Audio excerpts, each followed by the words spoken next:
A massive welcome, a very warm welcome. My name's Carl. I'm the vicar here at St Michael's, and it's really good to be able to welcome every single person here. I'm going to give it a few little house announcements to start off. First of all, to those who are joining us on Zoom, I know a number have said they are going to be, and others may well be. It's really good that you can meet. We miss people being physically together, but we understand, we all understand, don't we, how it's not possible or not practical for a whole variety of reasons for folk. So we hope that tonight you get a lot out of this.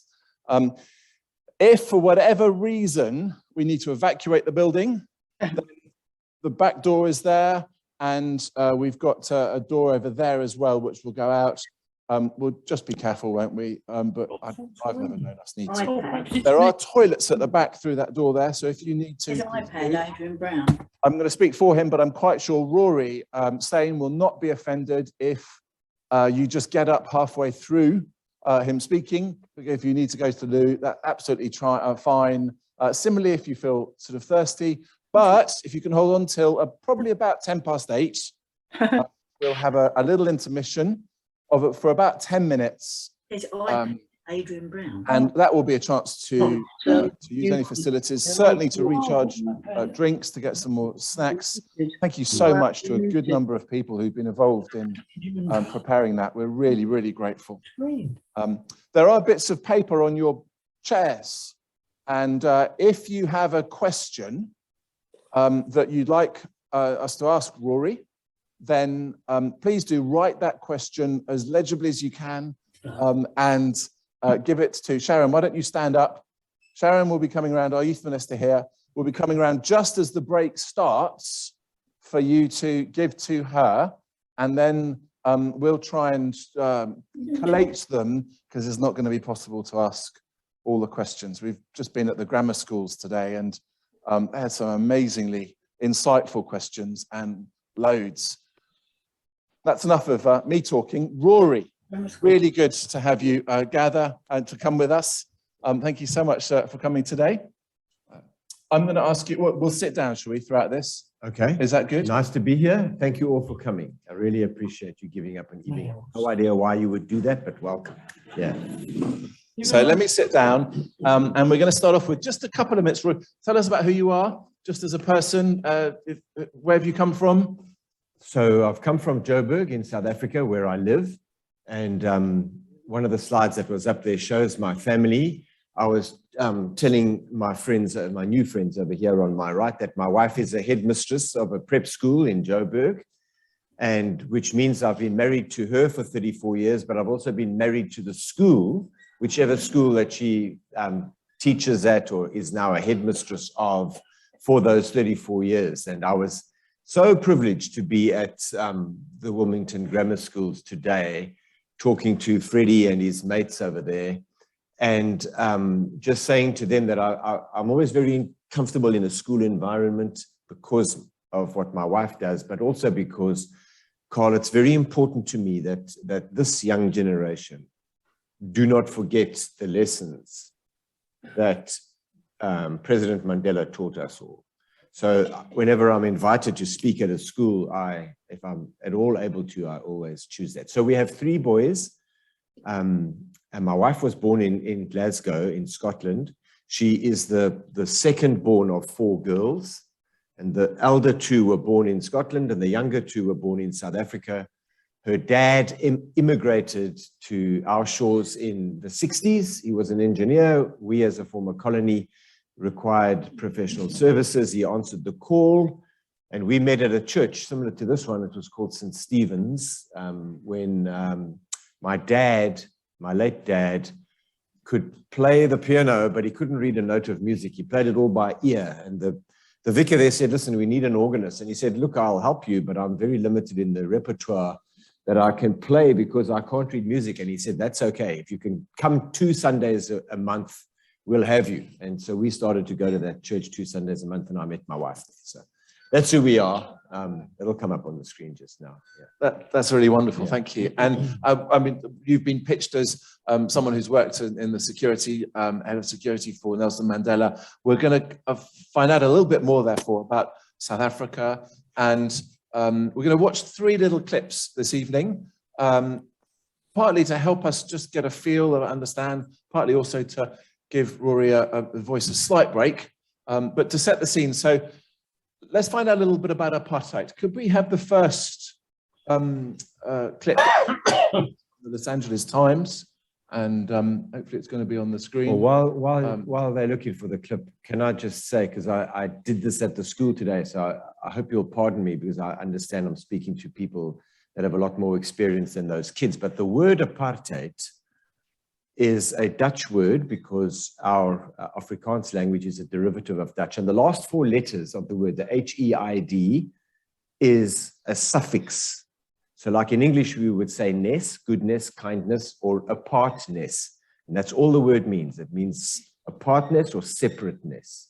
That's what apartheid means. Yeah. So let's just watch this for a couple of minutes.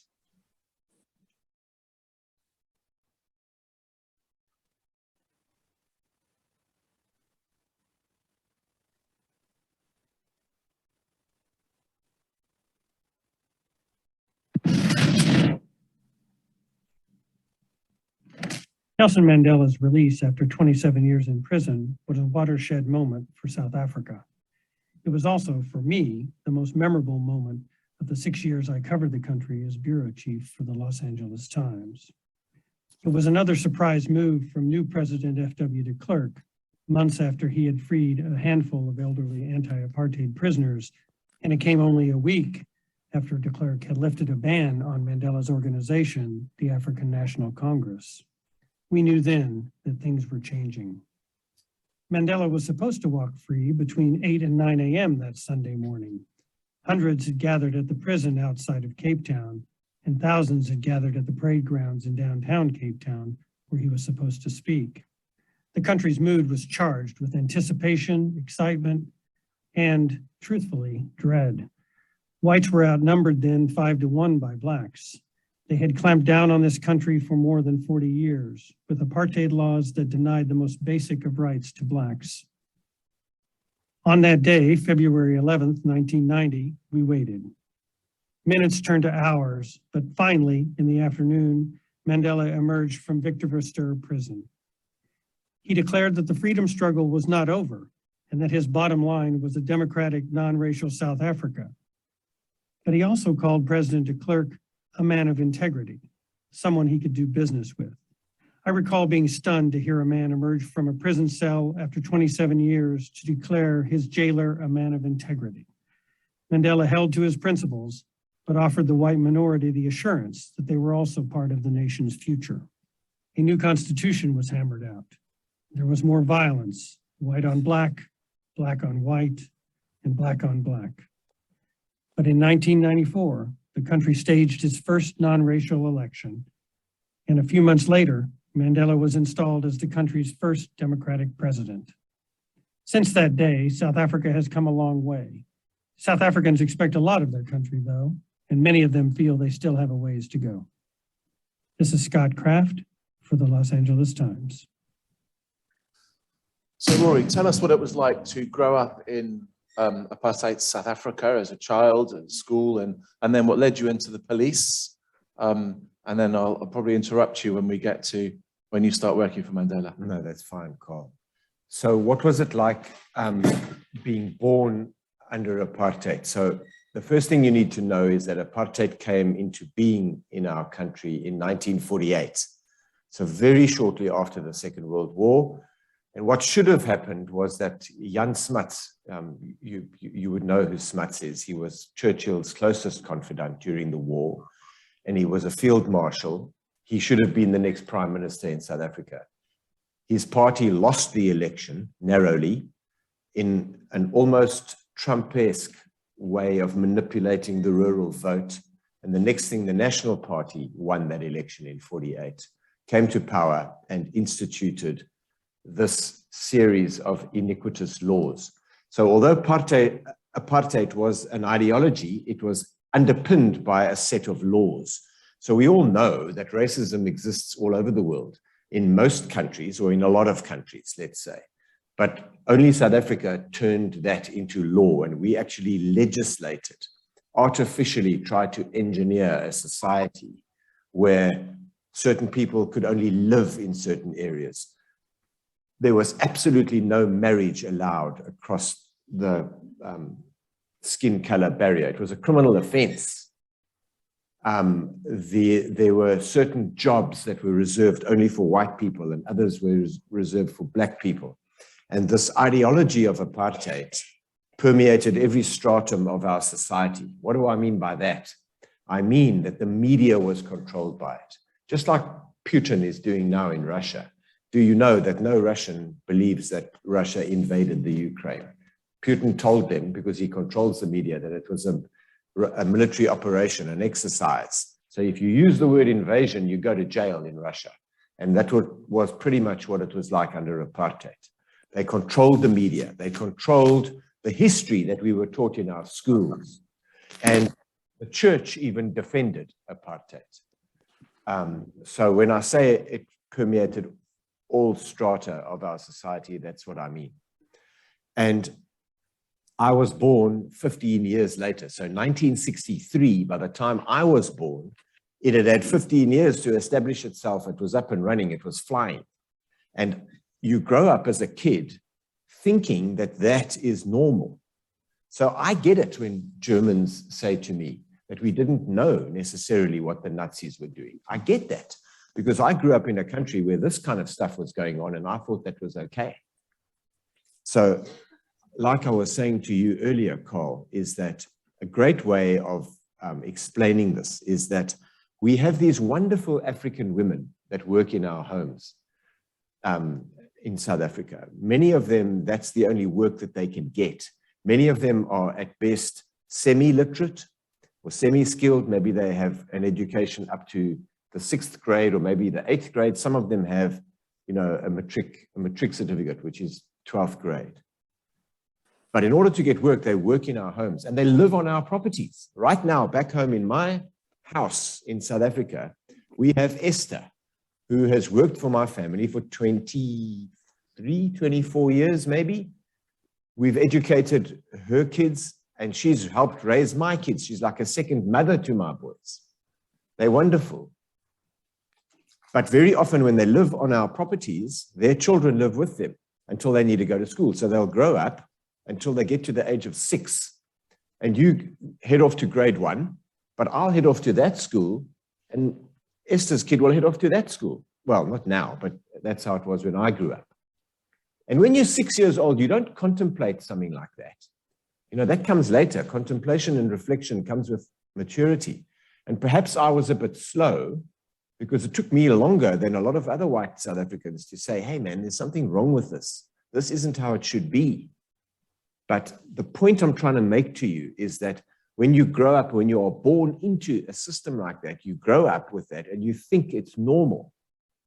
The other thing about apartheid was that for every white male of 18 years and older, when you left high school, you had to do 2 years of compulsory military service.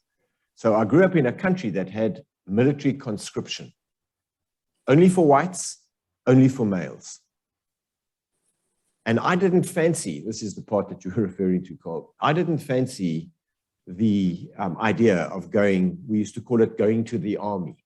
The only way you could get out of going to the army was to go to university, but then your military service was only deferred. It was never cancelled or postponed.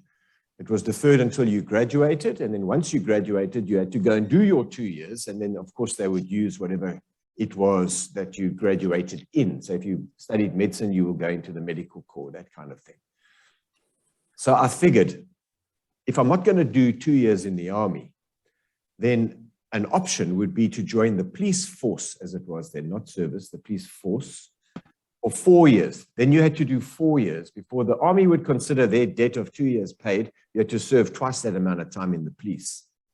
And I figured that I could study a law degree in those 4 years because I was raised by a single parent who was not my mother.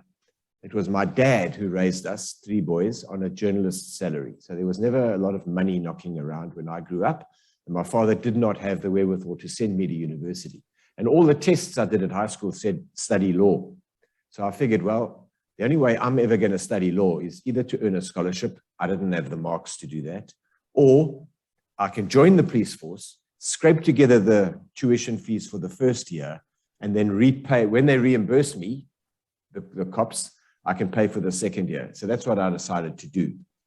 And through a whole series of circumstances that we don't have to go into tonight, instead of staying 4 years, I stayed nearly 18 years as a police officer, and ended up in the last 5 of those 17 and a half years, I served President Mandela as one of the team leaders of his personal protection detail, which were the greatest 5 years of my life, I have to say. It was a tremendous privilege, and I need you all to understand that I get that. I get that it was a very special, unique privilege to serve in that capacity, because it wasn't because I was anything special. I was not hand-picked or carefully selected or any of those cliches. I just happened to be in the right place at the right time, because during the 1980s, there were 2 states of emergency declared by the predecessor to F.W. de Klerk, the last white state president that you saw in that short video clip. So he and Mandela were jointly awarded the Nobel Peace Prize in 1993 for essentially liberating South Africa. But his predecessor declared 2 states of emergency, where a whole bunch of anti-apartheid activists were arrested and detained for 90 days without trial under special security regulations, not even laws, just regulations that were published. And I was taken as quite a young, what you would call a police inspector. We called it a warrant officer, which is a military version of inspector. And I was seconded to these investigation units. When that state of emergency ended and those investigation units were disbanded, the security branch of the South African police force recruited me and put me in the churches section. Why, you may ask, did the special branch think it was necessary to basically spy on the churches, in particular the South African Council of Churches? Was because foreign funding for those anti-apartheid organizations that were active underground, because they were all banned. I mean, the ANC, the party that Mandela belonged to, was a banned organization. So if you furthered the ideals of that organization, you were committing a criminal offense, and you could go to jail under those same security regulations. So everything was underground, and a lot of it was funded by churches here in the UK, in the Netherlands, in Germany, in Scandinavia, and they channeled the funding through the South African Council of Churches. And we knew that as special branch cops. But the apartheid government were very careful not to be heavy-handed with the churches, because all of them considered themselves to be Christians, good, solid Calvinists, Protestant, faithful believers. So they would be careful how you handled the church. And of course, the South African Council of Churches knew and took advantage of that. So I get recruited into the special branch. I'm English speaking, firstly, and they know that I'm a Christian. I belong to my own church denomination. So he's good, put him on the churches section. And my job was very naive, completely inexperienced.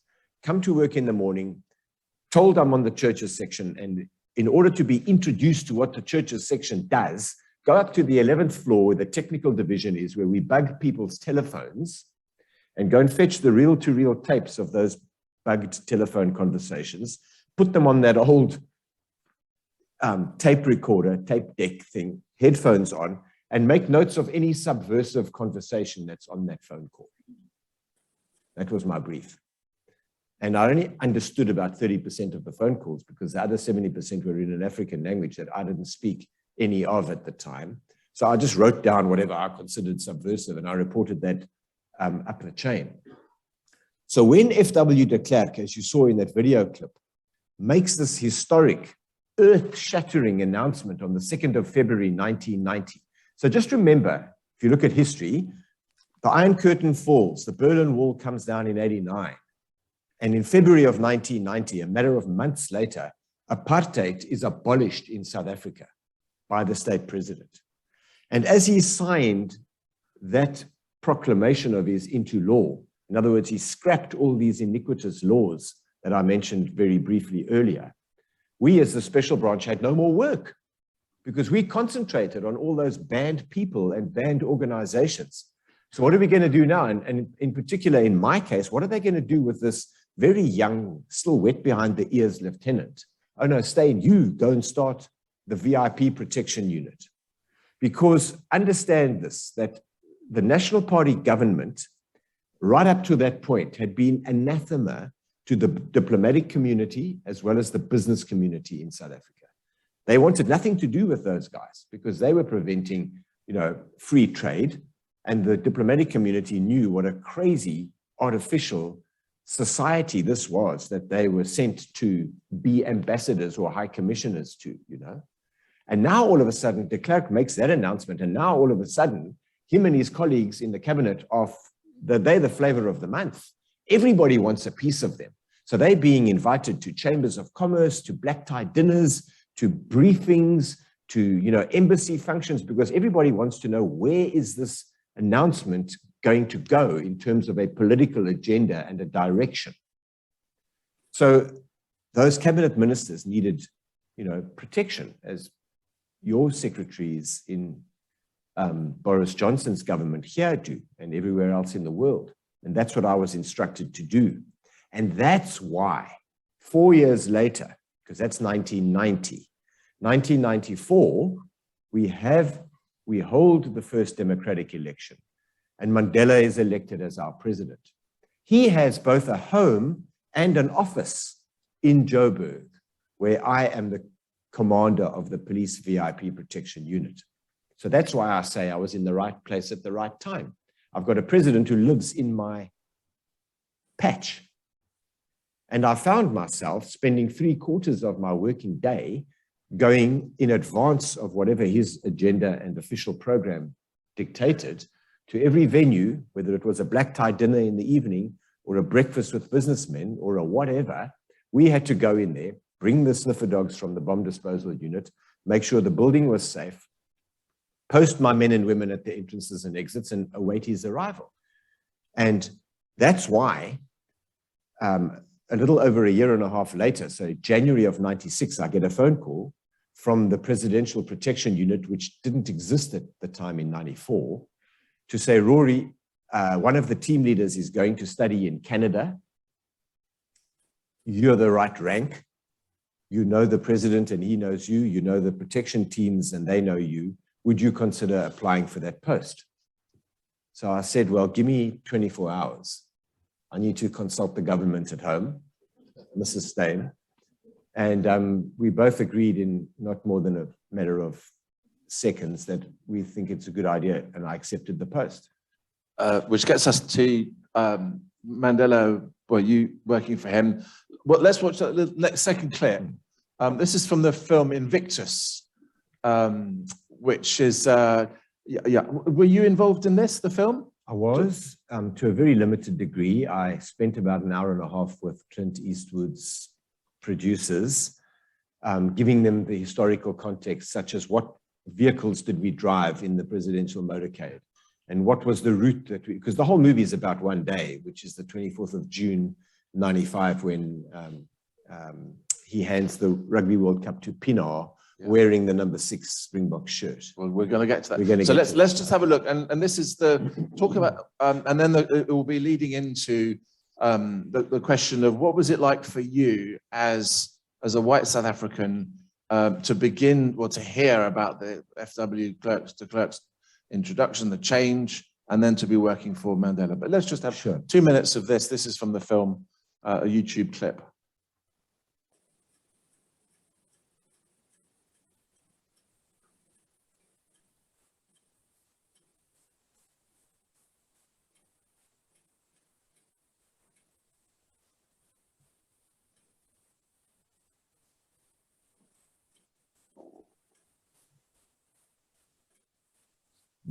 Thank you. Well, it's still morning. Yeah. So now, when you get a chance, can you get the schedule for the month? Yeah. We need to plan security. Officer of the President, good morning. Yes, sir. We'll do. We'll have that ready for you.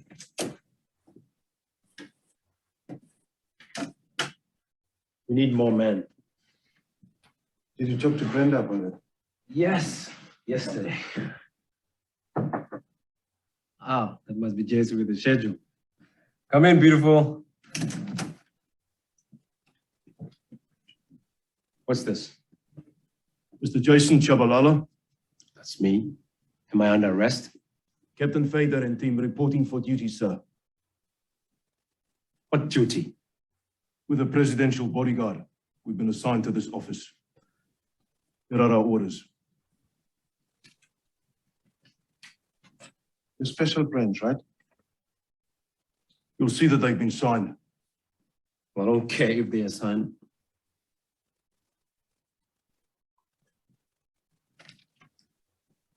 Just wait here.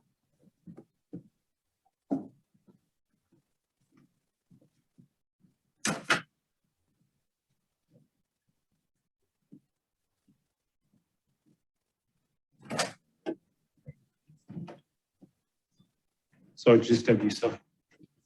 You look agitated, Jason. Well, that's because there are 4 special branch cops in my office. Oh, what did you do? Nothing. They say they're the presidential bodyguards and they have orders signed by you. Ah, yes, ah, yes. Well, these men are special trained by SAS. They have lots of experience. They protected the clerk. Yes, sir, but it doesn't mean that they have to come. You asked for more men, didn't you? Yes, sir. I asked. When people see me in public, they see my bodyguards. You represent me directly. The Rainbow Nation starts here. Reconciliation starts here. Reconciliation, sir. Yes, reconciliation, Jason. Comrade President, not long ago, these guys tried to kill us. Maybe even these 4 guys in my office tried and often succeeded. Yes, I know. Forgiveness starts here too. Forgiveness liberates the soul. It removes fear. That is why it is such a powerful weapon. Please, Jason. Try. Sorry to disturb you, sir.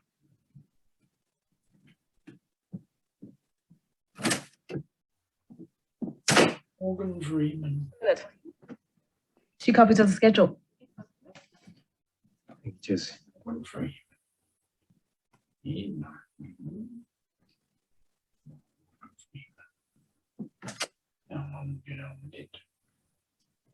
Jason, can we get rid of these guys now? There's a schedule for the month. Let's look them over for assignments. Right. What? Jason, let me talk to you.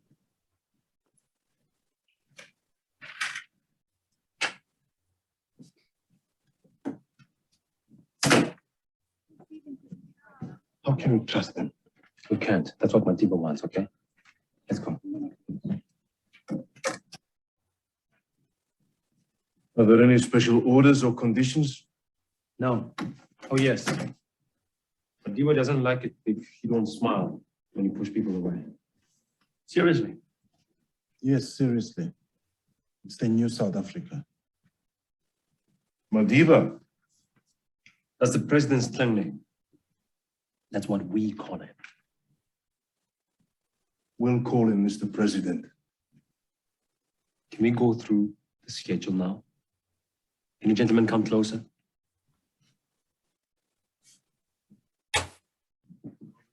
Why must you answer? Yeah, I'll do that. Yeah, So there's lots there. Tensions. Talk to us about how it was for you personally, your journey, you're working with others, part of the Mandela team. Even they've talked about Madiba there, so. Yeah. So the name Madiba, as Jason said there to that colleague of ours, the name Madiba is the bloodline within the tribe of the Abatembu. So Mandela was a Tembu. There's a king of that tribe. And the Mandela clan within the tribe were the advisors to the king.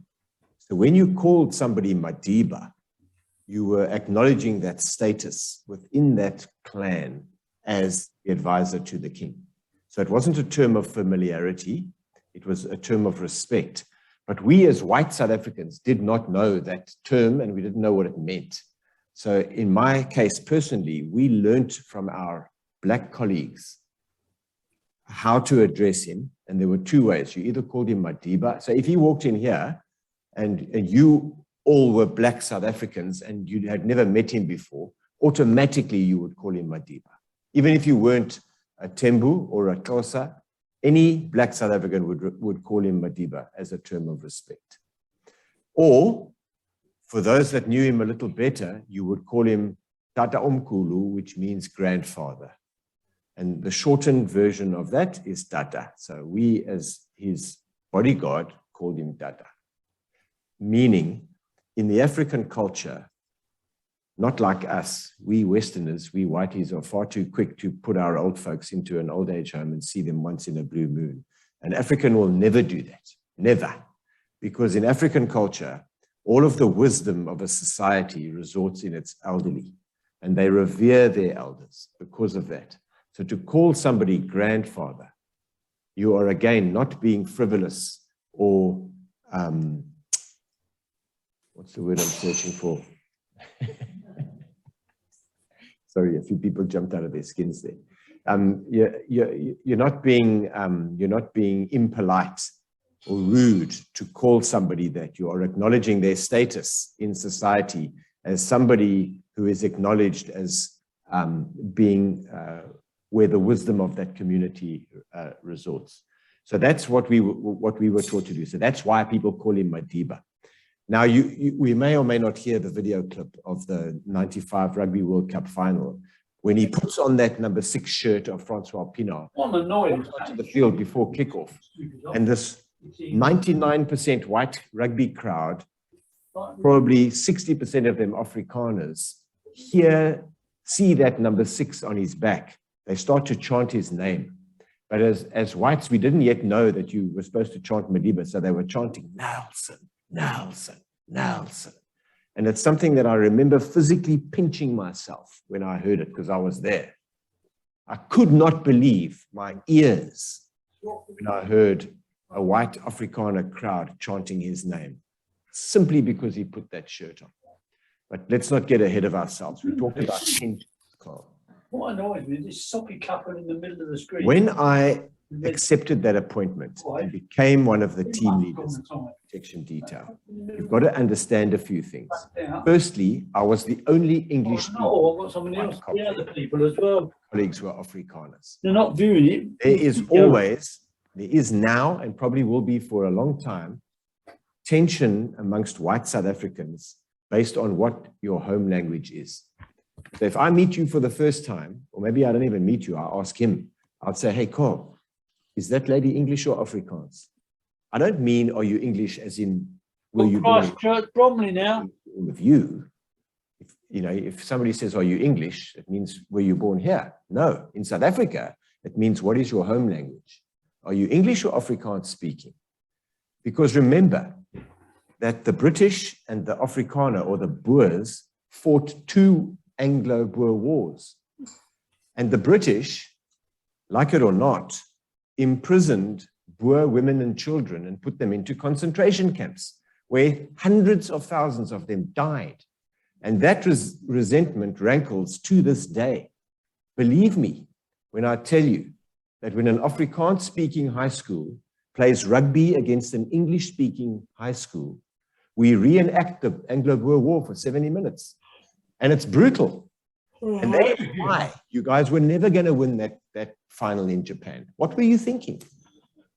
Because if you didn't understand that, you would never understand how we won that game.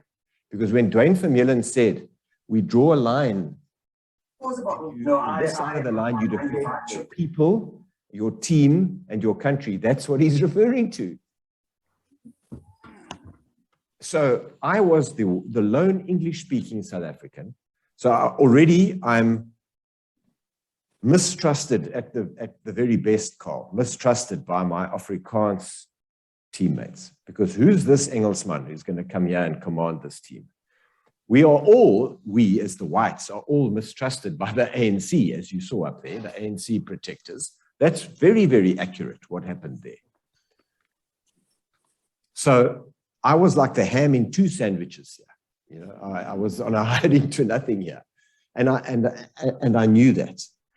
What the movie goes on to show after that scene, a bit later in the movie Invictus, is that the president, Mandela, gets to hear of the unease of the office staff of the former state president, who are basically waiting for the axe to fall. You know, these ANC guys are going to come in here and kick us all out, because that's what happened in every other country in Africa when a liberation movement succeeded a colonial power. They booted out the colonists, lock, stock, and barrel, and took over the government. So the president told his chief of staff, Professor Gerwel, to call all the office staff into the cabinet room. And he stands up there, and Morgan Freeman does a good job of it. I was not there, but I spoke to many people who were there. And he said to these predominantly white Office of the President civil servants, he said, I know that a lot of you think that we are just waiting for the right time to fire the lot of you. He said, I'm here to tell you that that is not the case. If you see your way clear to work with me and my team, you will always have a job here. If you do not see your way clear to work with me and my people, then you can leave and you'll be given your pension, and it's probably a good idea that you leave right away. And nobody moved. He then cleared his diary and he went through the union buildings, which is like your Whitehall, and introduced himself to every single one of those office workers in their office. Found out, asked them questions like where you come from, that sort of thing. And I sat down to tea with a senior civil servant, Afrikaans lady, spinster, married to her job. And she was in charge of the government vehicles. So I'm there to try and get a set of car keys out of her. You know, she treats those government vehicles like her personal property. You know, the people I'm referring to, very good at her job. And she had this beautiful tea set all laid out there with the little doilies that are all crocheted, which is quite common in Afrikaner culture. And she said to me, Rory, I served P.W. Botha, F.W. de Klerk, and now Nelson Mandela. And only Nelson Mandela walked into my office and asked me what my name was. So that's just a little insight into the man and his humanity. He also learned the psyche of the Afrikaner by studying his jailers.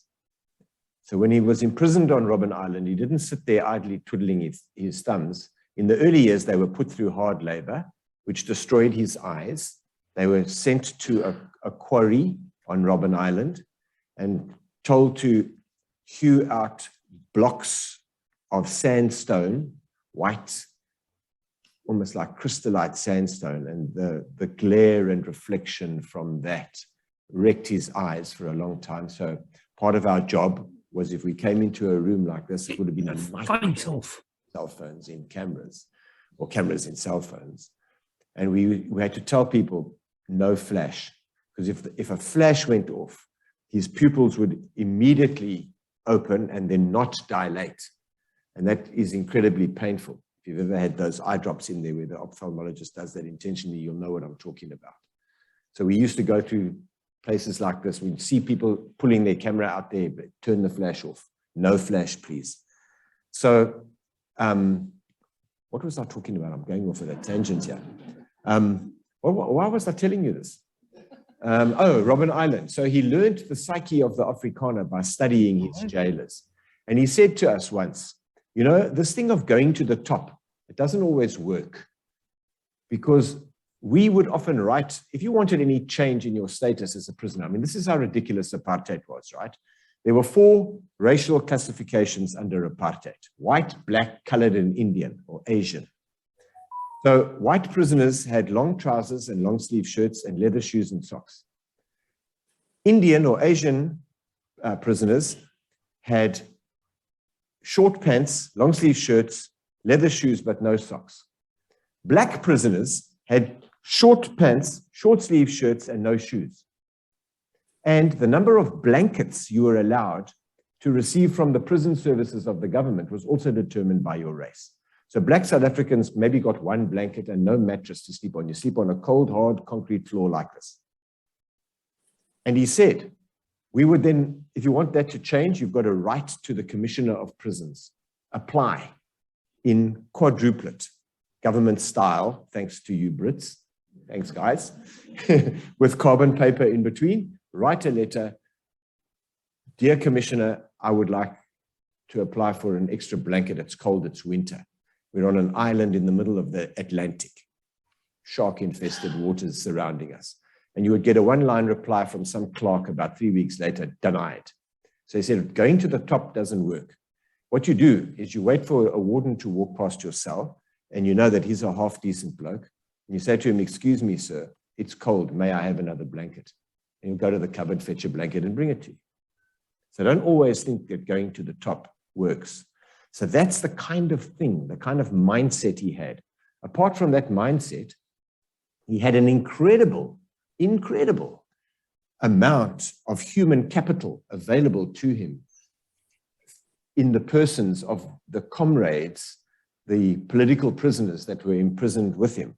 You know, the Walter Sisulus, who was the father of a whole, it's like South Africa's royal family, the Sisulus. Some of them are not covering themselves in glory right now, but one of them was an editor of a major newspaper, and many of them became lawyers and prominent business people. Governor Mbeki, who was the father of the deputy president that succeeded Mandela, even though he wanted Ramaphosa, our current president, to be his successor, he was outvoted by the leadership of the ANC. And he said, okay, I'm a Democrat. If you want to be Mbeki, I'll take Mbeki. I'm not going to force this thing. And the rest is history. But the point is, he was a very astute man who used opportunities like this just to interact with people on a very human level. When he came out of jail, that didn't change.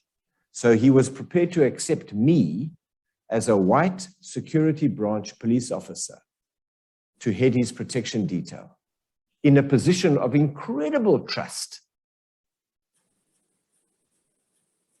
And when the intelligence services, by the way, woke up to the fact that this Lieutenant Colonel Steyn, who has been appointed as a team leader of the President's Protection Detail, comes from a security branch background with all of the stuff that that branch was responsible for, all the human rights violations that came out in the Truth and Reconciliation Commission. You can Google it, you can read it online.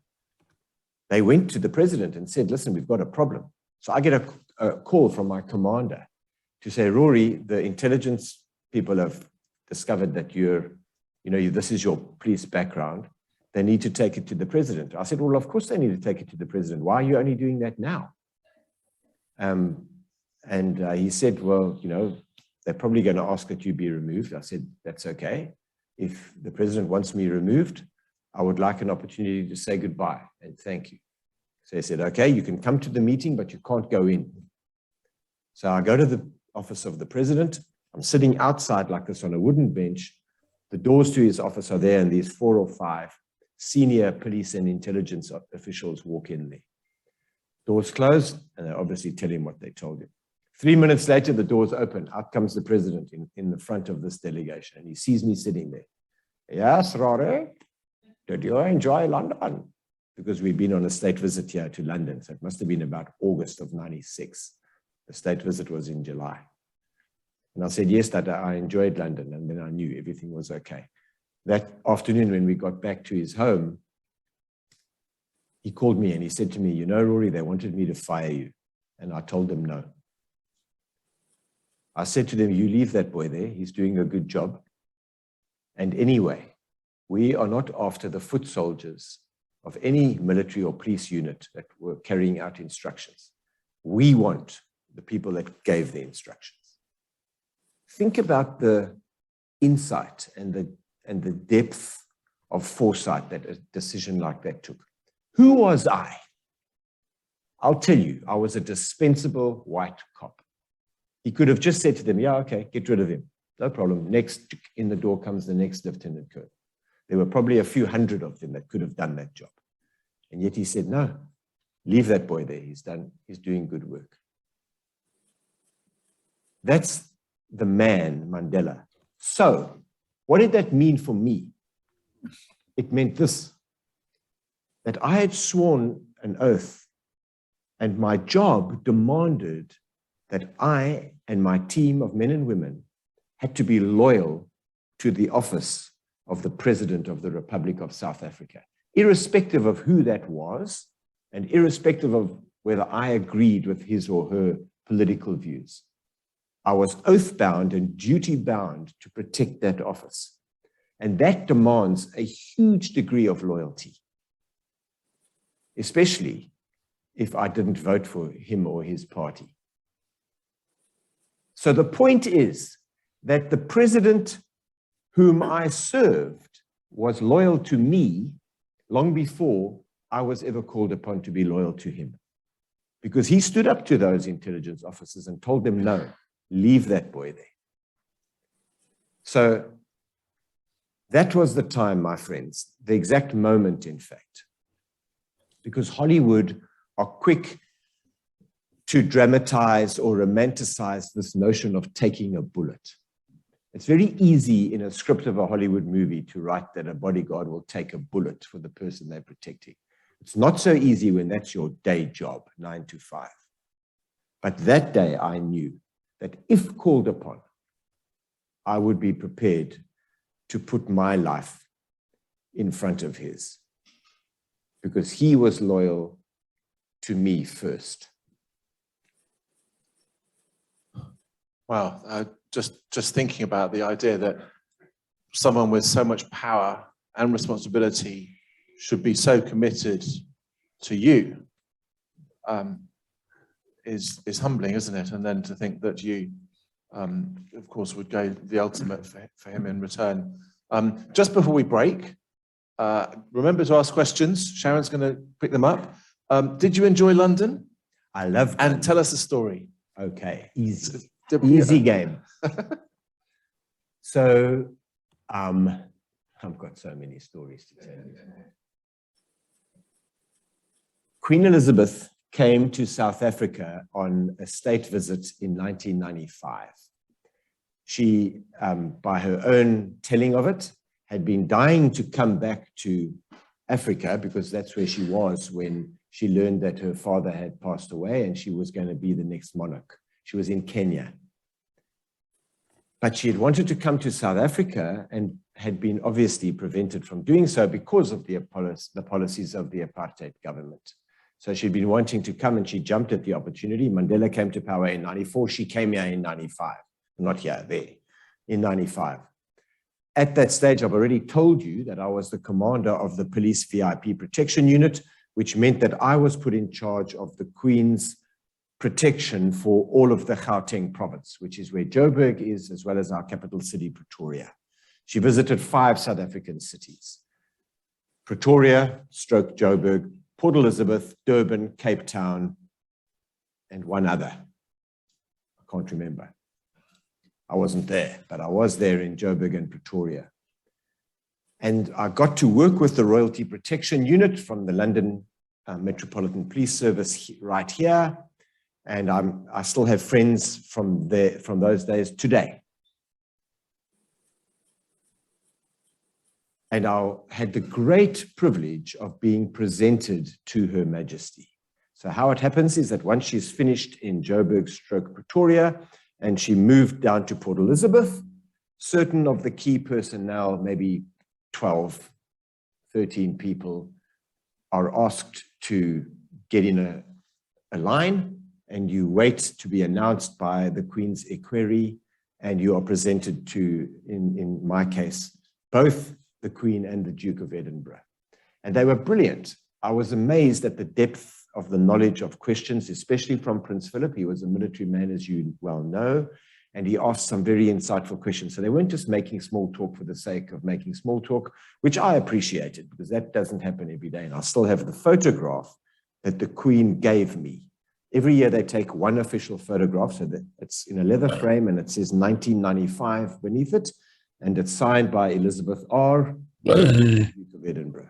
And you get given this in a beautiful presentation box, and it sits very proudly in my living room next to a carving of an African elephant, which is the king of the beasts. Do not believe Disney. 1996, obviously during that trip, she invited President Mandela to reciprocate, by which stage I had now moved from being the commander of the Joburg VIP unit to being a team leader. And I was also a part of a security operation for the 1996 Atlanta Olympic Games. And I said to my commander, okay, I will give that up. I will forego that opportunity on the condition that I can do the state visit to London in 96, July of 96, which means I slept in Buckingham Palace, okay? 3 nights. So you don't just pitch up at Buckingham Palace and have a state visit, because you British are the best in the world, bar none, hands down, at doing pomp and ceremony. You are the best. So we are required to do a recce to London in May of 1996, a full 2 months before you actually arrive with your principal. So let me set that scene. President Clinton came to South Africa on a state visit in 1998. The advance team from Washington, D.C. that came to plan that state visit was 600 people. White House staff, media, Secret Service, you name it. They came like an invading army. And they are terrible. The Secret Service are horrific because they try and turn every city or town where their president is into a mini Washington, D.C.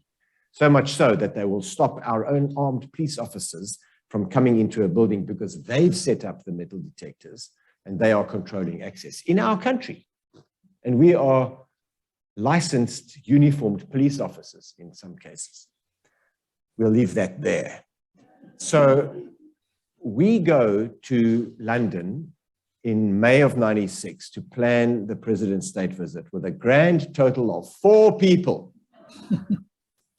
There are 3 foreign affairs officials and yours truly. We landed at Heathrow. The South African High Commissioner's minivan picked us up and took us straight to Buckingham Palace, where we met our British counterparts.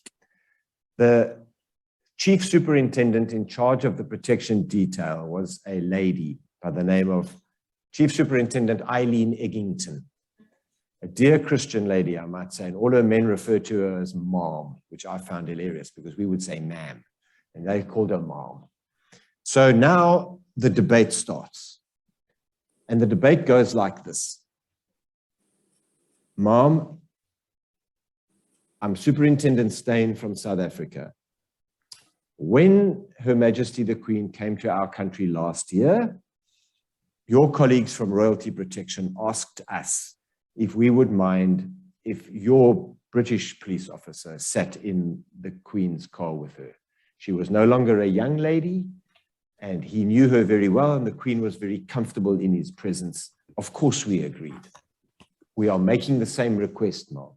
The President has just had an eye operation, eye surgery, because of that quarry on Robben Island. We are carrying certain medication for him. We work with him 24/7. Would it be okay if we put our police officer in the car with our president? No. Okay. 1-0 to the Poms. I'm losing. Right, next question. What car will the president travel in? Is it armored? Good heavens, no, she says. It's a Rolls Royce from the Royal Mews that the Queen has specially given, one of her high-top Rollses. That means it's just like Daisy's blazer. It's a beautiful burgundy color, the classic Rolls Royce with the long bonnet and the shiny radiator and the sloping back, but it's got a 1.5-foot extension to the roof because the Queen's only 5'2". The door opens and she just walks into the Rolls. She doesn't need to bend over. One of those have been made available to the president, and it's not armored. Okay, 2-0. Right, I'm still losing. Mom, who will drive that Rolls Royce that my president will be in since it's unarmored? Thinking, one of our highly trained special branch officers, don't worry about it. The bloke's been trained in anti-hijack driving, advanced driving. He can do U-turns and J-turns and the whole works. One of the drivers from the Royal Mews, she tells me. I didn't even know what the Royal Mews was at the time. I went and found out. When I got there 2 months later and met this driver from the Royal Mews, the geezer was 90 in the shade, man. I said to the Brits, what are you doing? What is he going to do if we get ourselves into strife somewhere and we need to evacuate our president? And she said, that's the way it is. We've been doing this for a long time. 3 love, I've lost, game over, shut up, Steyn. You know, go back and make your plans, which I did. Where am I going to go, Mom? No, you'll be in a black Rover driven by a highly trained special branch police officer, and it'll be right behind the president's Rolls. Okay, I said, right. There are also 12 police motorcyclists led by a sergeant. Again, I can tell you without fear of contradiction, they are the finest in the world. They are known as the Special Escort Group, the SEG. That sergeant on his police motorcycle rides it right in front of the Rolls Royce. His 11 colleagues slip into the 4 or 5 intersections on the route. That's why you go 2 months before to plan everything, because nothing changes. When you leave the shores of the United Kingdom of Great Britain and Northern Ireland, nothing changes that itinerary, because those guys have to practice it over and over and over at the exact time of day that it will happen according to the schedule. And they slide into these intersections, they stop the traffic, and the Rolls Royce, pun intended, rolls through. It doesn't stop. And then the colleagues that are in the intersections, of course, leapfrog past the motorcade, past their colleagues blocking the intersections, and they go to the next ones. It works like a charm. It's poetry in motion. They even have the courtesy to turn the throttle down when they come past the president's Rolls Royce. Courtesy. So they explained this to me. I said to them, wait a minute. I said, you ride a police motorcycle into an intersection. The copper puts up his hand and stops the traffic, and the traffic stops. And they said, yes, of course. I said, well, don't try that in Joburg, because you'll get hit by 7 taxis from 8 different directions. Okay. It's brilliant. So we arrive, and one of the things that the president personally requested was to go to Brixton.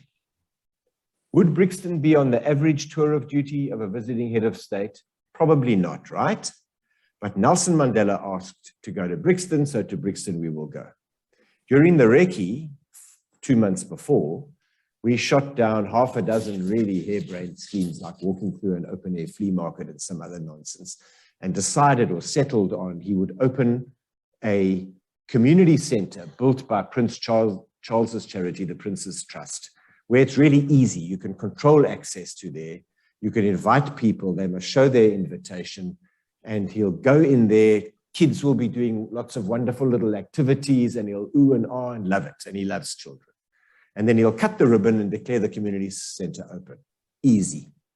When we come out of the community center, however, this is the time for the entire community of Brixton who were not invited to the opening to witness, just take my word for it, a man who is a kind of a messiah to any ethnically mixed and non-white community.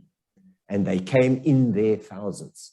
And the bobbies had done their job. They'd erected crowd barriers all the way down this main road outside the community center.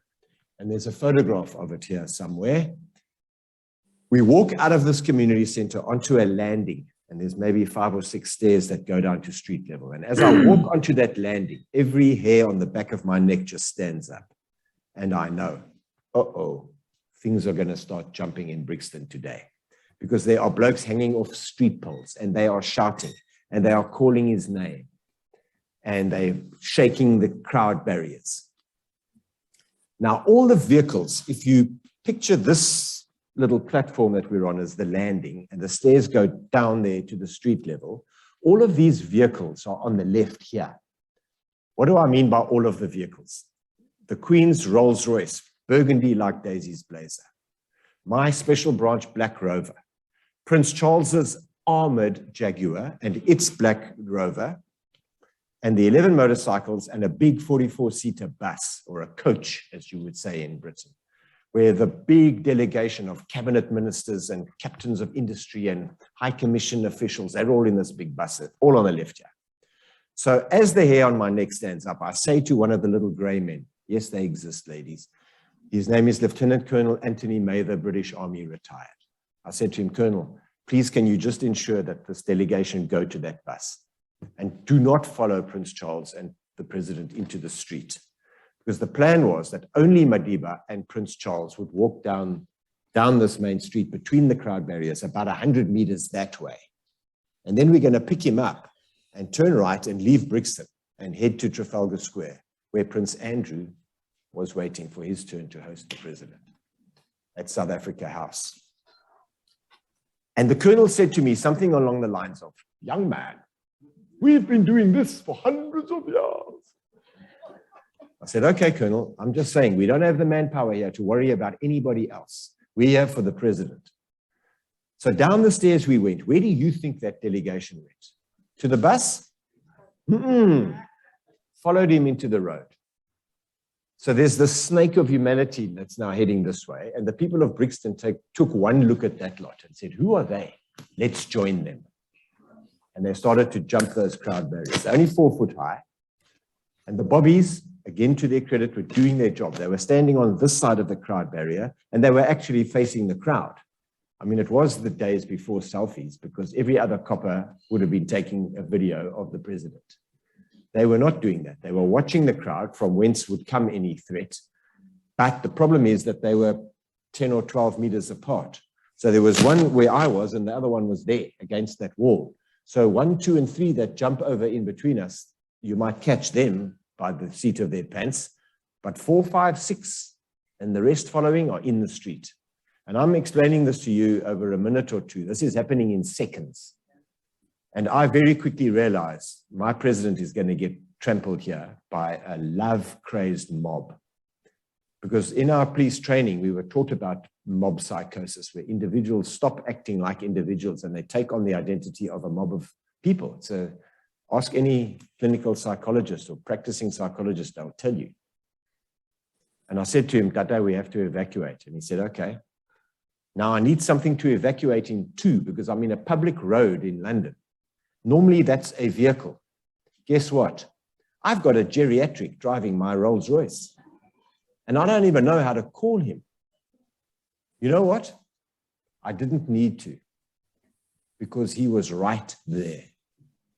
The next thing I heard as that thought was going through my mind, I've got this wrinkly driving the car. How am I going to get him?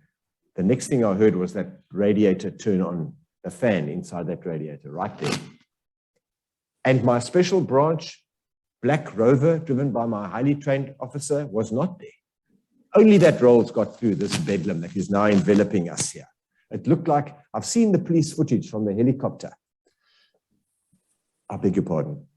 It looked like a queen bee and all the workers and the bees around it. There's this moving organism in the street in Brixton here, and there's a Rolls Royce stuck in the way there. And we got him in, we opened the door and basically pushed him into the car and tried to clear some space so that we could start driving the car that way. No. So we can leave Brixton and go to Trafalgar Square. When the bobbies brought in those brilliant riot horses, London. you know, the ones that have 20 minutes, perspex about all the blinkers security over their eyes because you lot don't know how to behave. Came over 2 months early. Who's that woman at the bottom? And they brought those I can't get rid of in, her. 3 on this side of the rolls, 3 on that side of the rolls. And they just cleared space. And I'll have to stand and demonstrate. I had to tag When him a round. big 17 hands high horse does I that can't with get its him back, round. then a person from Brixton goes from here to I there. can't get rid of her. See. Well, she's on Up the here. iPad. It's like that. So you can get a finger up there. The Rolls Royce straightened up across the road, and we got it going at walking pace, heading that way. I'm now standing or walking now next to boring, isn't it? the door with the Oh, president. started wrong. Because true as, people of Brixton are now trying to It's get from to Pam and that Alan to everyone. past the horses Anthony, that are please. standing on our feet. What? That Wait, are denting please, that Rolls Royce, not a panel on that beautiful Down the motor bottom, car it's from wasn't Pam and Alan to dented everyone. Anthony, from the rumps of those horses. But something. they cleared space Where? and we got it It's on walking. now, I'm it's thinking, up on I'm that staying little here picture. because if I can be Said there, from Pam somebody and can Alan get to there. everyone.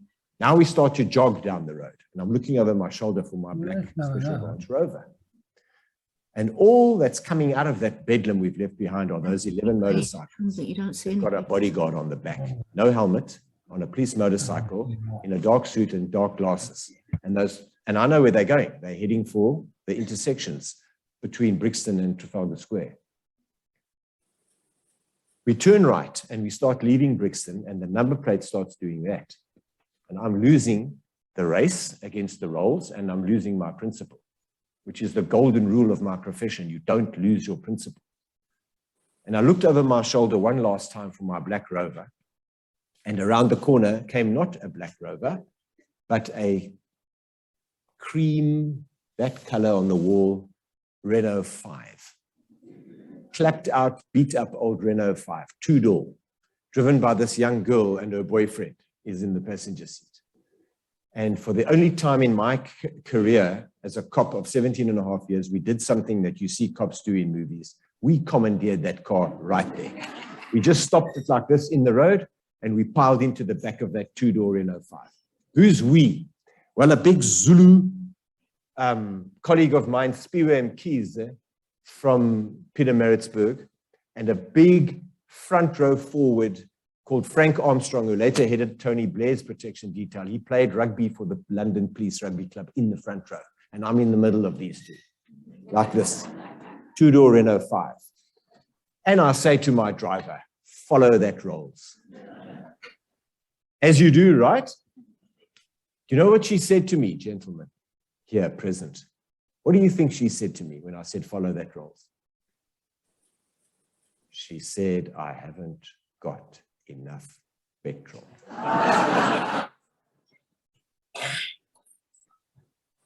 I'm thinking, lady, are you kidding me? Please, ladies, when it says E, that doesn't mean enough. Pull it up. I can't say to her, don't worry, just pull in there to the BP. You know, you can't. By the time you get the hose out of the pump, never mind into the tank's mouth, the cops have released the traffic across our route. You know, we've got seconds to play with here.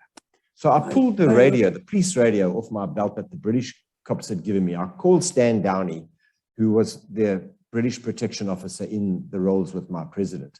I said to him, Stan, where's the nearest police station?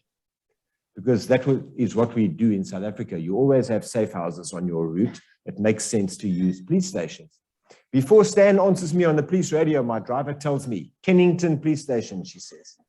I said, how far is that? She said, it's half a mile up the road.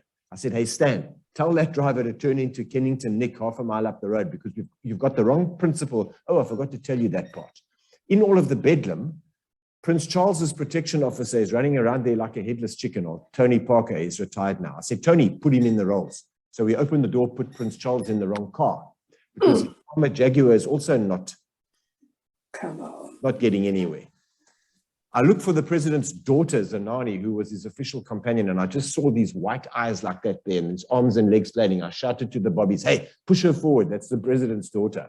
Opened the door to the Rolls. No space for Zanani because Prince Charles is in there, but they moved up and made room and we put her in the Rolls. So now I tell Stan, go to the police station because you've got the wrong principal in the car and we've lost both motorcades. You're actually on your own, you and the motorbikes. Roger, says Stan. And as the Rolls turned in there half a mile up the road, my wonderful rescuing, career-saving driver in a beat-up old Renault 5 was right behind it. And as I sit here before you tonight, folks, I do not know, honestly, cannot tell you if I had the good grace and the common courtesy to say thank you for saving my career and helping me to not lose my principle on foreign shores. And I also don't know how I got out of the middle of the back seat of a two-door Renault 5, but it was fast. And I ran into that police station and I said, where is the station commander? Oh, There he come on. came. Superintendent, stars and pips on his shoulder here, scrambling on his cap, striding towards me. I said to him, Superintendent, I'm Superintendent Steyn from South Africa. I've got President Mandela and Prince Charles about to walk into your police station because we've lost their motorcades. When his chin bounced back off the ground, I thought I was talking to a fish because he was standing there like this. I said, Superintendent, your office, make them a cup of tea, we'll find the motorcades. Into the police station we go. President Mandela and Prince Charles in tow. Prince Charles, guys, honestly thinks that he is responsible for the diplomatic blunder of his life and the century. And mummy is gonna slap that wrist and I'm never gonna be king, man.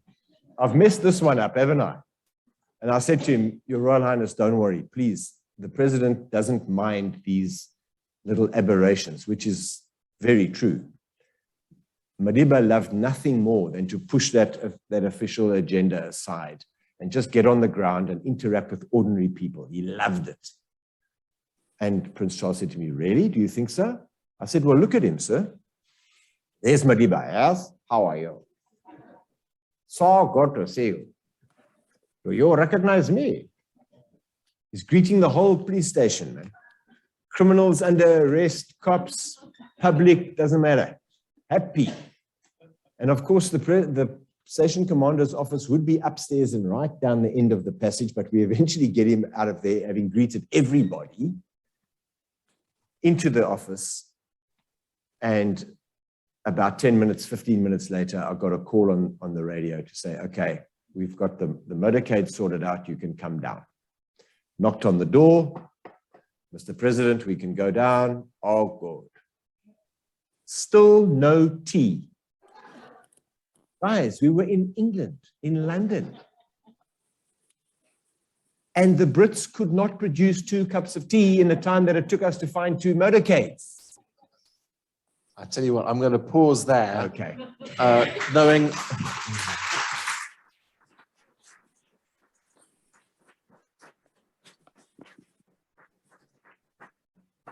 Oh, thank you, Rory. This just gives you a few moments because we'd love to have some questions. Sharon will go around and collect them. Please do enjoy the South African red and white wine. Take some nibbles. It's gone 8:10, but I missed the clock as well because it was too interesting, wasn't it? So we'll take about 5 or 6 minutes just to break. Then I'll call us 2. We'll have some questions and listen to a bit more. If we overrun past 9 o'clock, then do feel free to go. But that's okay.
Can I ask you, do draw up your, or start sitting again? So good to see people recharging their glasses and getting some extra Where are you snacks. off to, Um, Madam Jenny? Ah, okay. Really good to see that. I'm gonna, in just a few seconds, ask Rory Order. the questions that are here.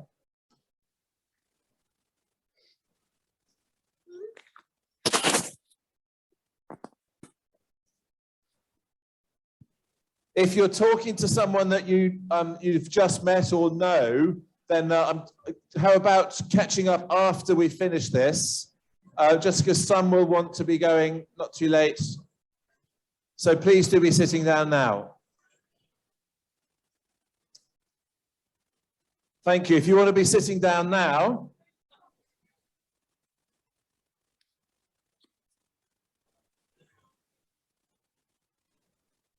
Thank you very much.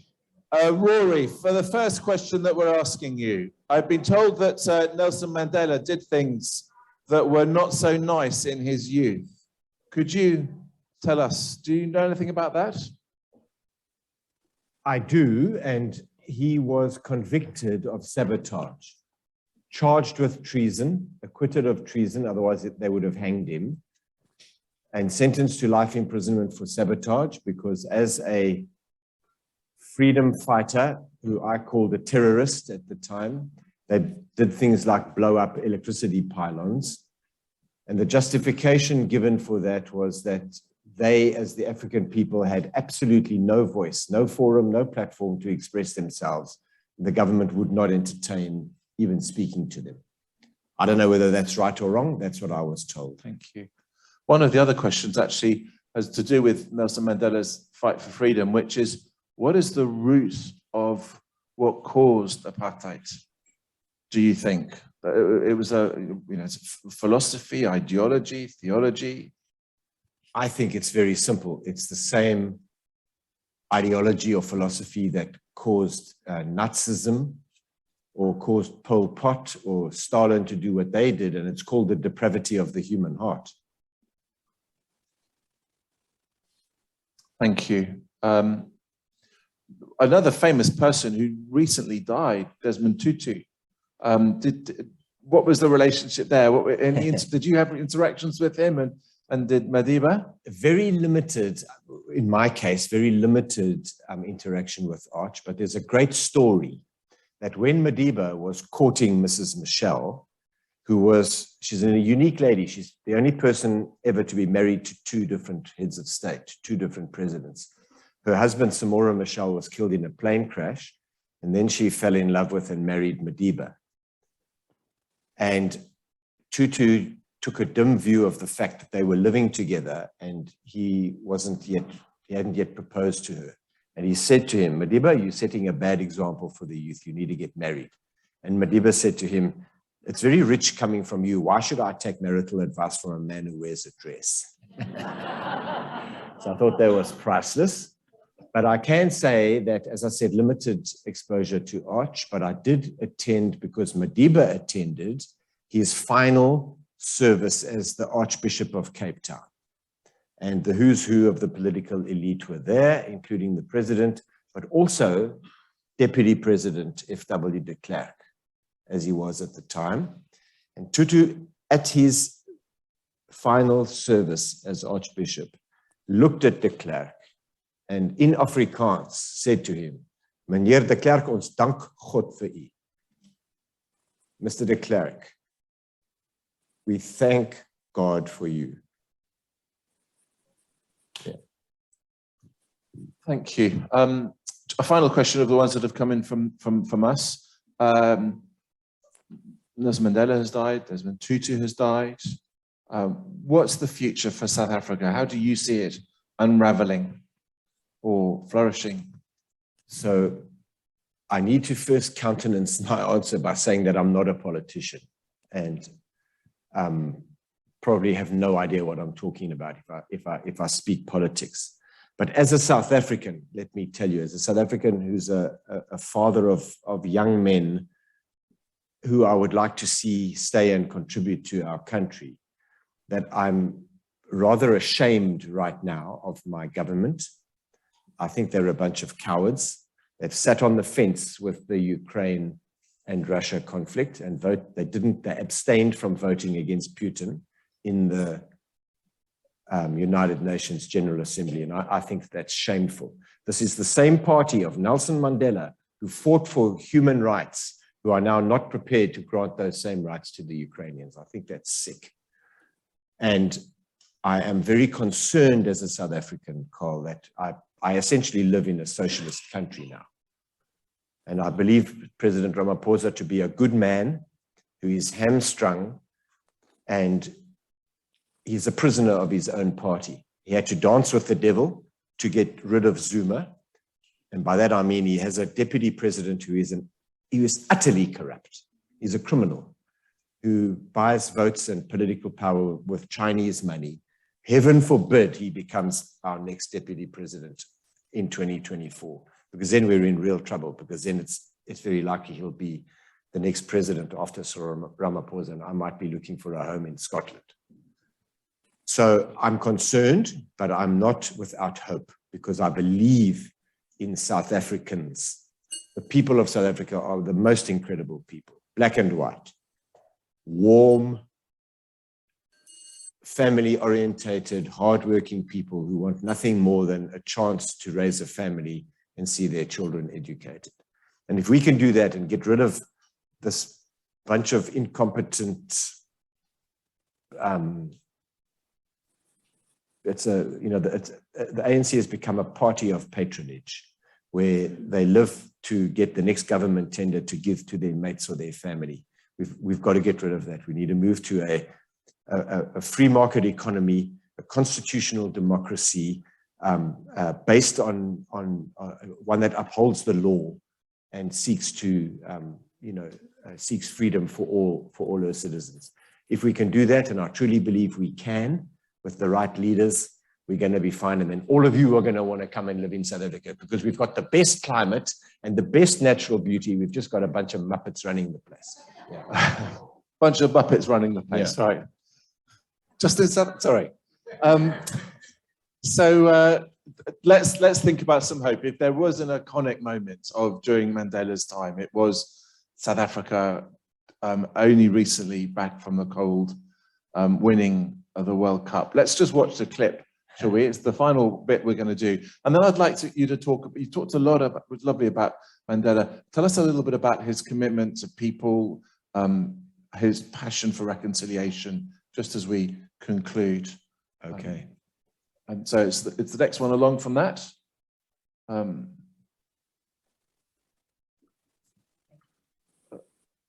Yeah, there we go. That's the one. Comes to use Van der Westhuizen, little knock forward, but that's it. South Africa have won the World Cup. Having been back in international rugby for less than 3 years, and having not taken part in the first two competitions, at their first attempt, they have stolen the ground. Unbelievable scenes all around the park. Francois Pienaar, as you can see, absolutely in tears.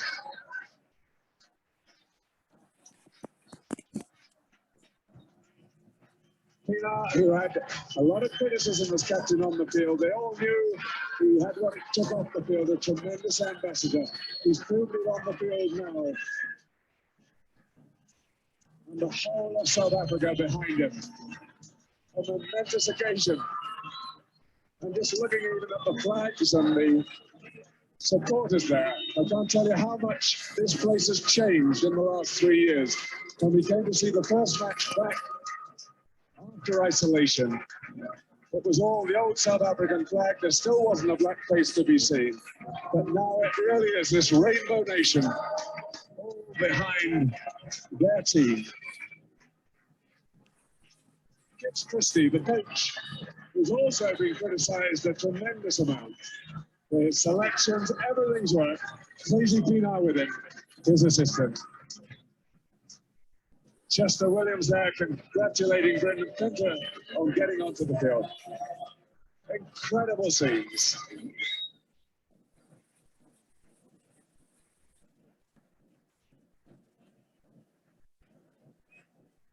The president to the captain.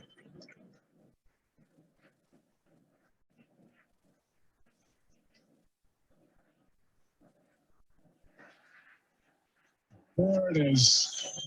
Francois Pienaar. Nelson Mandela is cheering along with the whole of the stadium. A sea of flags. Wonderful moment for the whole of South Africa. We hardly believed it could happen for them, but it has. And now the celebrations, I'm sure, will go on for at least a week. Mandela was wearing a Springbok jumper. Tell us about the significance of that and what that meant for reconciliation.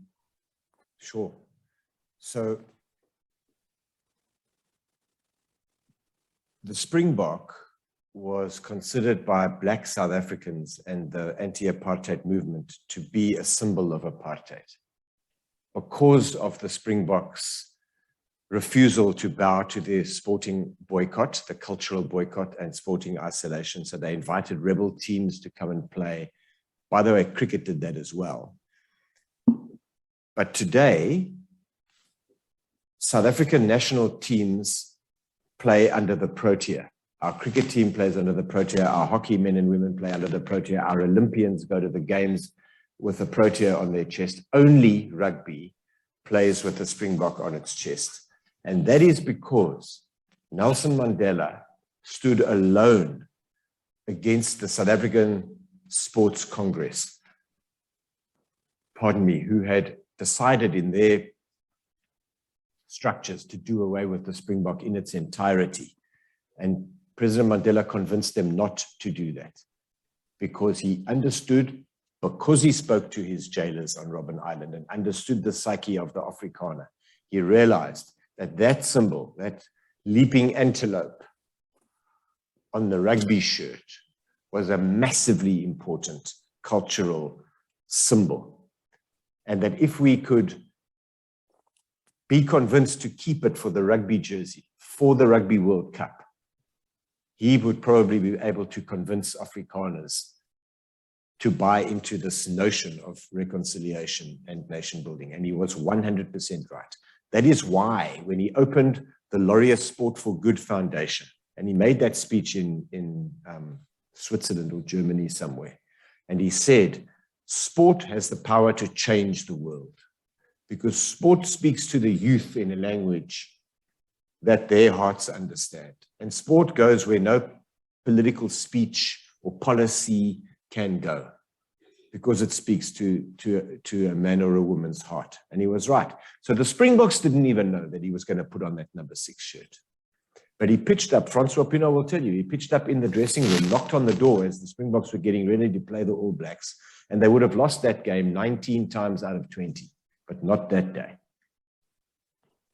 And Francois says he walked in and he started to greet the players, and when he turned around, he saw that he had the number 6 on the shirt.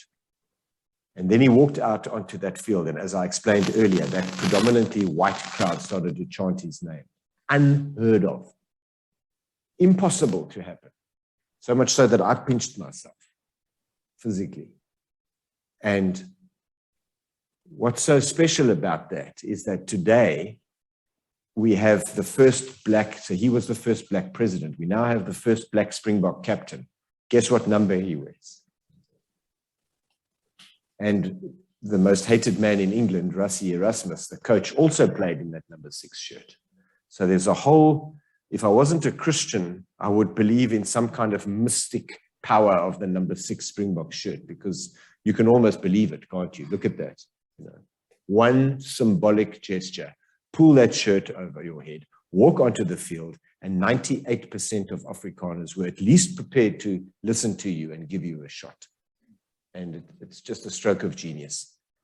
Thank you. I don't know if anyone else can remember that when we just saw it. It does, even from afar, send us tingling, doesn't it? I mean, you've mentioned if you weren't a Christian, how have you been impacted as a Christian, knowing Mandela, who must be one of the most significant people in the history of the world to change us as a people? Yeah. How's that impacted you? So I never asked President Mandela whether or not he was a Christian, but he knew that I was, and that I served, you know, and was a part of my local church community. What I did know, though, Carl, was that every single educational institution that he went to since he was a little boy, so from kindergarten right through primary school, high school, into university at the University of Fort Hare, were institutions established by Methodist missionaries from this country that established those schools and that university. So did he hear the gospel? Absolutely. He heard the gospel. And I would pray when I served him, Lord, please, if he doesn't know you personally, please remind him of what he learned as a kid and growing up as a young man. And after I served him, I would pray the same thing. Please, Lord, if he doesn't know you, open his eyes, remind him of what he heard at those institutions, because I did not know. And many people today ask me, especially when I speak in churches like this, they will ask, I bet you there's a question. Do you think Nelson Mandela was a Christian? And the straight up answer that I give you tonight, well, not quite, and you'll hear why, but the answer that I always used to give was, I don't know, because he never told me. Just like he never told me, he never justified to me, I mean, why would he? But he never told me why he did those acts of sabotage that he did. He didn't tell me that. And I am not here to tell you about that. I'm here to tell you how he treated me and how he was loyal to me, who was his enemy. He was my enemy. He was a freedom fighter. I was a white police officer. We should have been enemies. And yet he showed this incredible loyalty to me when he didn't need to. So when he died, Carl, there was nothing else in our media or on our TV screens for the entire 10 days between his death and his funeral.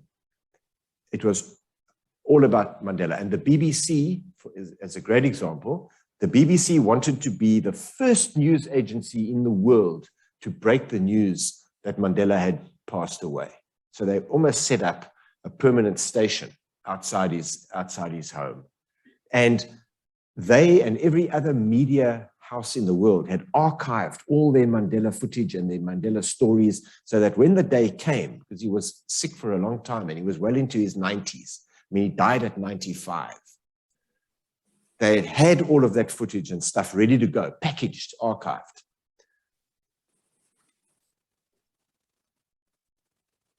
And there was a letter that appeared in one of our daily newspapers, because there were a plethora of such letters, written by a man who was an Afrikaans minister like you, minister in the Dutch Reformed Church, the NG Kerk. And he writes that he was in an airport terminal at OR Tambo, our major airport in Joburg, when President Mandela walked in there. And now I'm reading this and I'm seeing the movie that I've seen 100 times in my head because we used to go there with him. Because when Mrs. Michelle flew from Maputo in Mozambique to Joburg to come and visit him, he wouldn't send us to go and fetch her. He wanted to go and fetch her. So he walks into a crowded airport terminal and causes utter chaos, and we've got to sort it out. Thanks, Dada, you know? So I've seen this movie, and he had this amazing ability. Guys, if he were here tonight, he would walk into this room and he would look through the room like this, and he would pick out the leaders just by deportment and body language. It was an incredible skill that he had. And this minister writes that he walked straight up to him and he stuck out his hand, and he had this incredible strategy to disarm somebody. And he would put out his hand and say, "You may recognize me, but what is your name?" You see? And so the Dominee told him that my name is so-and-so. And he said, "What is it that you do?" And he said, "Well, actually, since you asked, Mr. President, I'm a minister in the Dutch Reformed Church." And oh, he said, "I had the greatest regard for Professor Johann Heinz, because that was the leader of the Dutch Reformed Church who apologized for apartheid, for supporting apartheid on behalf of the church." And then this guy writes, so what I'm telling you, folks, you need to hear from me as a witness who read it. So you're hearing it secondhand, as close to the guy who told it, because he wrote this in the letter. He wrote, "Then the president said to me, I too, like you, follow Jesus Christ, but I can't say that as publicly as you can, because I am the president of all South Africans." And that was like a moment where I went, thank you, Lord. All those prayers that I prayed, I think they may be answered today. So I live in hope that when I get to heaven one day, I'll find him there, because I know I'm going to heaven. I don't believe it, I know it. And here's the thing, and this is such an important thing, because I sit and stand amongst people telling this story, and people will say to me, "Oh, Rory, it will be such a tragedy if Nelson Mandela were not to go to heaven. He was such a good man." No! Good men can't get to heaven by the good things they do. You can't get to heaven by forgiving racist cops like me. You can't get to heaven by forgiving your jailer and accepting the Nobel Peace Prize with your predecessor. Because Jesus looks on our good deeds and sees them as dirty rags. Guys, you can't get right with God. That's why I don't like religion. Carl, I'm sitting here as a Christian, Bible-believing Christian, and I'm telling you I don't like religion. If religion is a set of rules, eat that then and not then, and don't do this and do that then, but not now, and follow this list of things to do. To get right with God, you can't. I believe Nelson Mandela is in heaven now, and I'll see him there when I get there, because of what Jesus did for him, not because of how he lived his life. Please understand that. It's important. You cannot get to heaven by being a good person. Forget it. You failed already. The first lie you told when you were a kid, when your mom asked you, "Did you steal that cookie?" And you said, "No, mommy, gone. You're not going to heaven. See you later." So it's very important that we understand. And folks, please don't hear this as arrogant, what I'm going to say, because I say this with every ounce of respect for you that I can muster, because I don't know you. But it doesn't matter to me whether or not you believe in life after death or believe in an eternity beyond the grave here. It doesn't matter what you believe. There is an eternity, and your eternity will be spent either with or without God, because his Bible tells us that when we go from this earth, when we die here, we stand before him. It is ordained for man and women to die once and then face judgment. We will stand before our Creator, and he's going to call us to account, like it or not. And then it doesn't matter whether you're an Anglican, a Catholic, a Presbyterian, or a Methodist, or a happy clappy. It doesn't matter. The only thing that matters is, did you accept what he sent his son to do for you? That's the only answer. That suffices. So, two men affected my life very profoundly, Carl, and I've told you a bit about one of them. But Nelson Mandela never claimed to be the sinless Son of God. And he never claimed to be able to forgive sin. In fact, he said, and I've heard it with these ears, he said, I'm not a saint, and people should not treat me as if I were a saint. Indirectly, what is he saying? I too need a savior. And I'm here to tell you tonight that the only savior is Jesus Christ, because he's the only person who lived the sinless life and then went and died for you and me and Nelson Mandela. So Mandela never claimed to be the sinless Son of God. I was there when his body went into the hole in the ground where it is now. His coffin is still in that hole on his farm in Kunu in the Eastern Cape. But Jesus' tomb on a hillside somewhere outside Jerusalem, we don't know exactly where, is empty, guys. It's empty. Because what happened when Mary went there on the first Easter Sunday morning? She goes there to take care of the body because she saw him die on Good Friday, which wasn't really a very good Friday for Mary. And she gets to the tomb and it's no longer a tomb because the stone's open, it's been rolled away. The grave clothes are folded up and lying on the stony ledge where they put his body.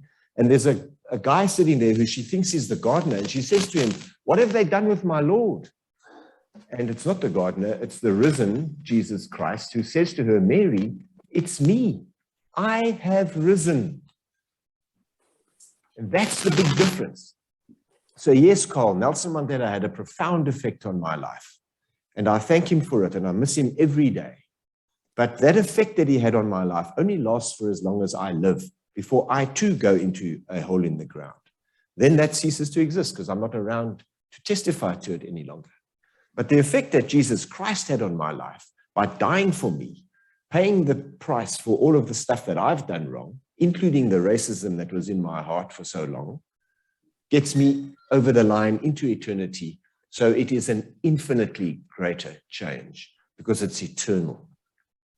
And that's what you good people that have spent a good, nothing wrong with it, Thursday evening need to hear tonight. That we need, please don't sleep tonight until you've settled in your mind this issue of eternity, because eternity is real and you face it either with God or without God. Please don't leave this earth, because when you do, it's too late if you haven't made peace with your Savior. I beg you, please don't do that. Rory, thank you very much. And just as we conclude, I'm remembering the way that you described Nelson Mandela being committed to you, even knowing your past, and yet he still was there for you. And in a very real way, actually, that's what God does for us. He knows our past way more than ourselves, way more. And he is there for us. He really, really, there's so much about Nelson Mandela's passion for people, his concern for children, and God's concern for us is even greater, isn't it? Thank you so much for being here. I'm going to actually suggest we pause and have a chance to have one-to-one with God. I'm going to lead us in a prayer and then say a couple of thank yous and one announcement, and then we'll finish. Let me pause and pray, maybe things that we reflect in our hearts. Praying is just speaking to God. It's having one-to-one, just like Rory was able to go and have one-to-one with Nelson Mandela every day. We can do that with God.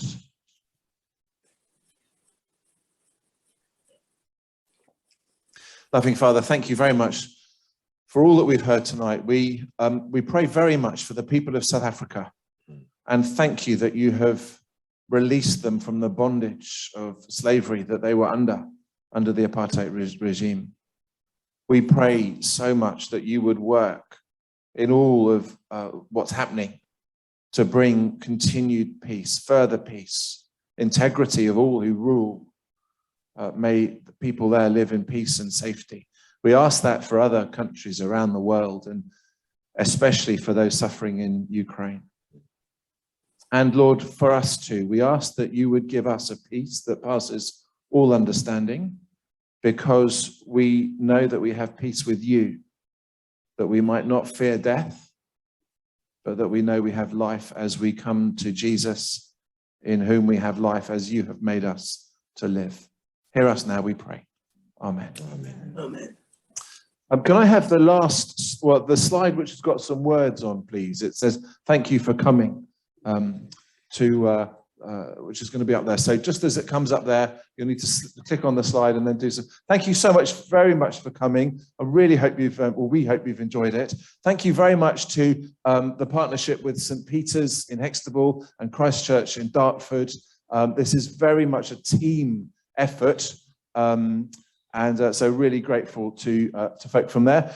If you want to find out more about what it is to know God with peace, to know Jesus, we'd love you. Here at St. Michael's, we'd love you to join in a course called Tales of the Unexpected. It's running in person and on Zoom in April, or talk to people from Christchurch, Dartford, or St. Peter's, Hextable. They'll be able to help you as well. I'm definitely not wanting people just to come here. If you live locally there, then part of our partnership is we want to encourage that. There's a bowl at the back if you would like to give and contribute as part of our thanks, and ensuring that Rory's got a plane to get home. Then we'd love you to. Actually, we have bought it. And Mark is standing at the back with a card reader. Just tell him the number and make sure that you tell him the number of zeros at the end that you want. So thank you very much for that. And here's a final announcement. On the next page, in 6 months' time, our three churches, we were rather hoping this evening would be a good evening. We've got someone called Justin Rees-Larkin coming. He's a Sword of Honor from Sandhurst. That means top of his class. He was a major in the army. He says he was successful in the city, wonderful wife, who lost everything through gambling, and yet has another story of redemption. I won't tell you the story, but that you can get a book, Tales I Lose. Do come along. I'll email you if you've logged in. I think it'd be a fascinating evening, really, and something also. If racial unity is so important for us, so is that. Thank you. Should we give a nice British response to Rory? Thank you. Thanks very much.